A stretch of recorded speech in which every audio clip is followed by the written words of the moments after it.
হঠাৎ করে বাংলাদেশে ভয়ঙ্কর বিষাক্ত সাপ রাসেল ভাইপারের উপদ্রব বেড়েছে।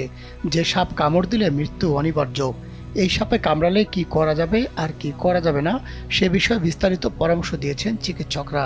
এই সাপের ভয়ে বাংলাদেশের বিভিন্ন জেলার ক্ষেত খামারে কাজ করতে ভয় পাচ্ছেন কৃষকরা। বিষয়টি খবরের শিরোনাম হয়েছে কয়েকবার, কিন্তু প্রশ্ন হচ্ছে এই বিষধর সাপ বাংলাদেশে এত পরিমাণে হঠাৎ করে কিভাবে এলো। বাংলাদেশে পদ্মা নদীর তীরবর্তী কয়েকটি জেলা ও চরাঞ্চলে পাওয়া যাচ্ছে রাসেল ভাইপারের উপস্থিতি। এখন পর্যন্ত এই সাপের কামড়ে কয়েকজনের মৃত্যুর খবরও পাওয়া গেছে। বাংলাদেশে এই সাপ চন্দ্রবোড়া বা উলুবোড়া নামেও পরিচিত। প্রচলিত আছে এ সাপ কামড়ালে বেঁচে থাকার সম্ভাবনা খুবই কম। আসলেই কি এতটা ভয়ঙ্কর এই সাপ? কি বলছেন বিশেষজ্ঞরা? প্রায় 4000 সাপে কামড়ানো রোগীর চিকিৎসা করিয়েছেন বাংলাদেশের চিকিৎসক ডাক্তার ফরহাদ উদ্দিন